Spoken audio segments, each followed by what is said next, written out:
Hey, I'm here today to give you guys a tutorial on one of my all-time favorite speedrunning categories, namely Hyperlight Drifter, Fully Loaded Boss Rush. Let's get right into it.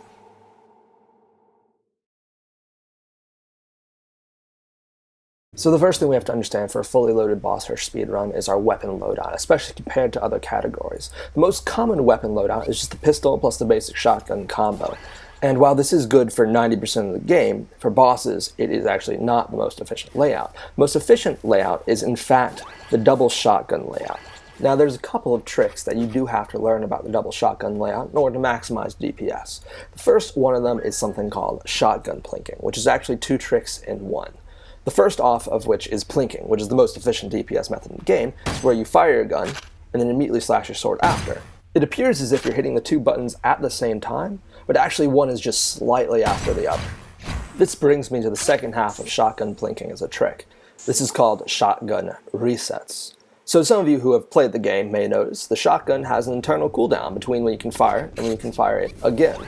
If you switch your weapon and then switch back, you can fire your gun immediately. This brings up our normal 3-hit combo from 3 damage up to 15 because you're firing your shotgun every hit of the combo. And while shotgun plinking normally is the most efficient DPS method, there is one way to obtain higher DPS for just a second. If you fire your shotgun, switch weapons, fire the other shotgun, switch, and just repeat that, you can unload your entire ammo supply all at once, dealing a ton of damage in the space of about a second at the cost of all your ammo. At this point, really the run just becomes about ammo management, and one of the most efficient tools for recovering ammo is the charge slash. Now normally you just do a charge slash by slashing and then holding down the button, but if you unload all your shotgun ammo and cancel the last one into a plink, you can immediately do a charge slash out of that. So Reaper is arguably the easiest boss because we just cheese him. It's very, very simple. You just dash down, you get in between where the railing ends and those vents, and you just hold left, and he'll run into you and get pushed down by the walls.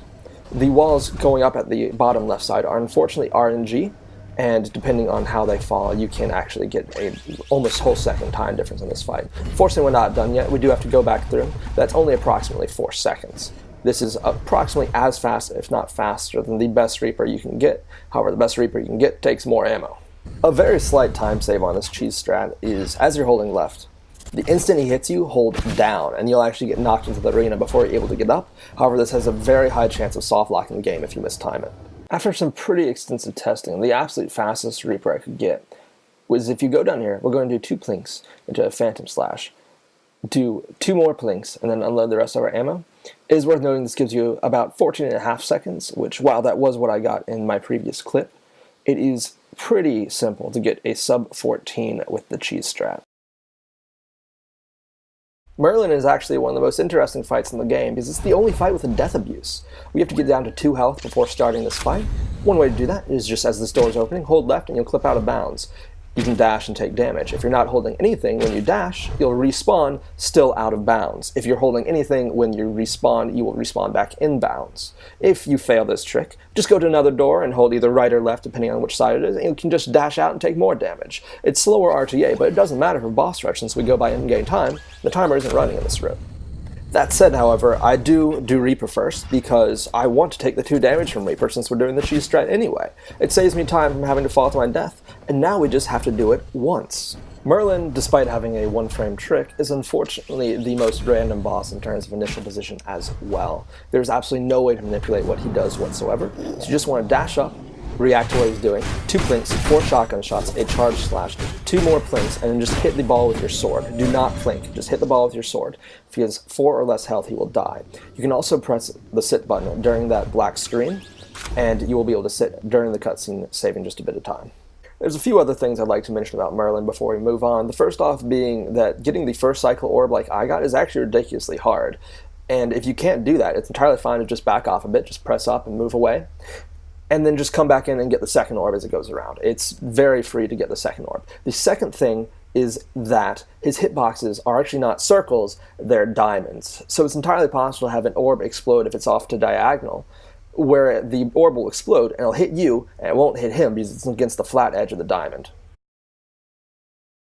I have always felt that West Boss was the absolute hardest boss in the game, and when learning as a speedrun, I really struggled with it, especially given that the previous world record holder had an absolutely insane 18-second fight. And while I haven't managed to duplicate his strat, I found another strat that is much more consistent and gets you the same time. This is a strat more or less stolen from Muncher Koopas and modified for this. Basically, we're going to go into the upper left corner, and we're going to just get him to summon minions while we wail on him. It is worth mentioning that the arena entrance is very laggy and very prone to dropping inputs, so you'll probably reset a bunch just trying to get into this upper corner. We're going to do damage to him, it doesn't matter how much. We're going to do a charge slash to hit him and the minion just for ammo, and again another charge slash to hit him and the minion, so we exit with 5 ammo. Technically, that's not necessary for the kill, but it is necessary to exit with 5 ammo, and we really want 5 ammo exiting this fight no matter what the route is. Archer, unfortunately, is far and away the biggest instance of RNG in this run. Whether or not you get a good Archer fight or not is entirely dependent on her positioning, and there's no way to manipulate that. This clip here is, as far as we know, the absolute fastest possible Archer strat. It's just a set of 9 plinks, but you have to land 3 of those plinks before she even stops moving. This is not at all consistent. Fortunately, we do have some slightly more consistent strats that allow us to, well, not necessarily match this time, come within half a second or so.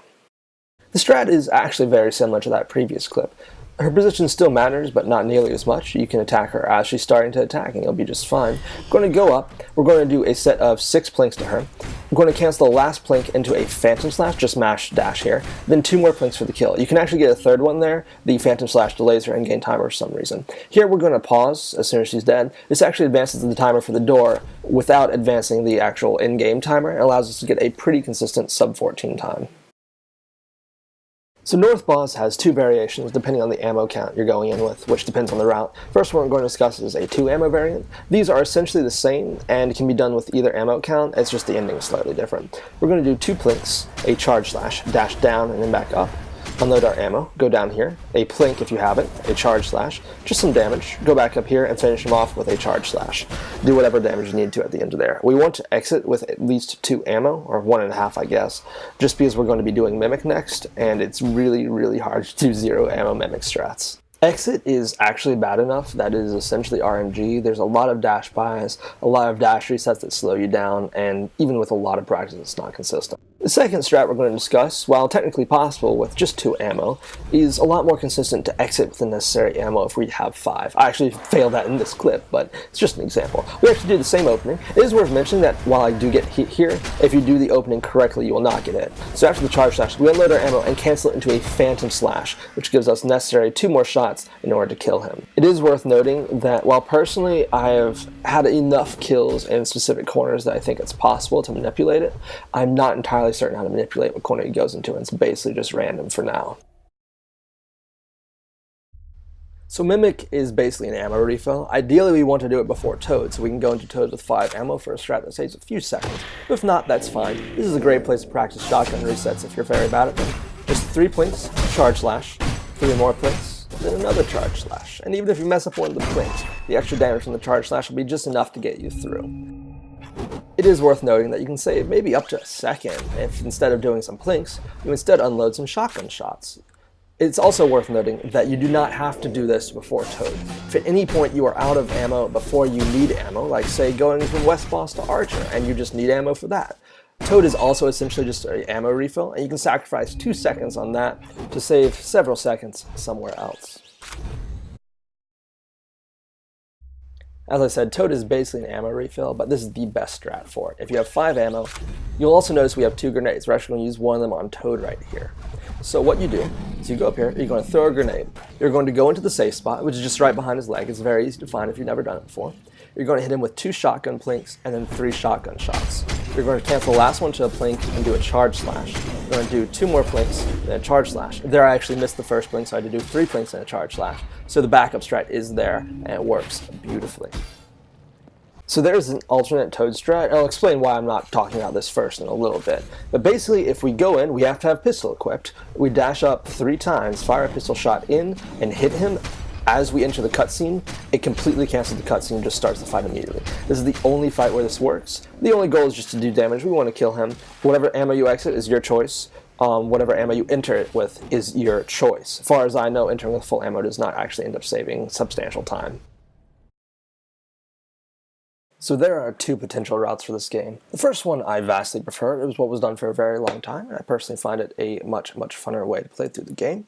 The second one is the one you want if you're going for world record. We'll begin with the first round. First off, you're going to start by going over to the Admiral. You want to beat him and exit with 5 ammo. We're going to go down to Reaper. Obviously, we're going to cheese him. Ammo count doesn't matter. We're going to go over to Merlin. We're going to death abuse. And because we're death abusing, ammo count doesn't matter when we exit.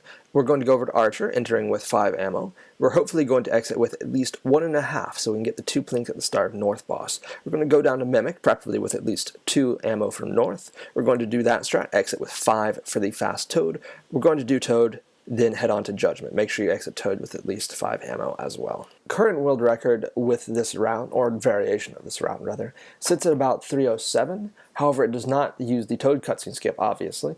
It also does not use the Archer timer scam. I think a very optimal run following this route with the Archer timer scam would probably sit about 302, 303 range. This second route I do not find nearly as fun as the previous route, and I do not actively run it. However, it is a much faster route if you're going for world record. We're going to start off much the same. We're going to go off to Admiral first. We want to enter with 5 ammo, obviously, because we just started a new file. Why would you shoot ammo in the lobby for no reason? We're going to exit there with 5 ammo as well. You want to enter Archer with 5, and then exit with at least half of one, so we can fire a single pistol shot.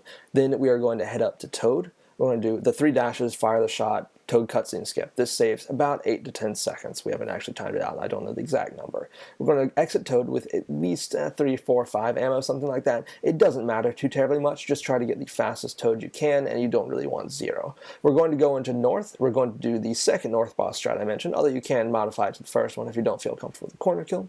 We're going to go down to Mimic because we want to exit with at least 2 ammo from North boss, which is very difficult if we're doing the corner kill. We kill Mimic. We exit there with 5 ammo. We go Reaper, cheese, don't care. Merlin, death abuse, don't care. And then we're set to go to Judgment with 5 ammo. Current world record using this route is approximately 2 minutes and 57 seconds. I have not done enough runs with this route to have any clue what the absolute optimal theoretical time is. However, I have a strong suspicion that sub 250 is not possible unless more cutscene skips get found. By far my biggest contribution in the early days of my running this category was my optimization of the Judgment fight. We had known for a while that his hitbox lingered for just a little bit as he was fading out and it was possible to overdamage. However, I discovered through precise health gating it was possible to overdamage enough to completely redefine what a 0 cycle meant. Prior it meant the same thing it did in 80%. He slammed to the ground and then we end the phase before he manages to attack. However, it is entirely possible to end each phase before he slams to the ground. We're going to start off with a grenade, just because it gets us over the health gate we want, and it's just optional DPS. You're not there anyway. We're going to do 3 clicks, and then just unload the rest of our ammo. In each of these darkness phases, you just need to get to 5 ammo somehow. Personally, I like to bonk there, and then just hold a charge slash. We're going to do 2 clicks, unload the rest of our ammo. Here, on the second phase, for whatever reason, it's very common to whip. I actually whipped all of it, and you still get the 5 ammo. At this point, just kill him. He may have varying amounts of health depending on how the first few phases went, so just figure something out. However, make sure you end it with a sword slash. The trigger to end the boss rush is slashing with a sword, not him hitting 0. I hope you guys enjoyed this tutorial. I hope this inspires some of you to run this category. It's a very fun category that could really use more runners.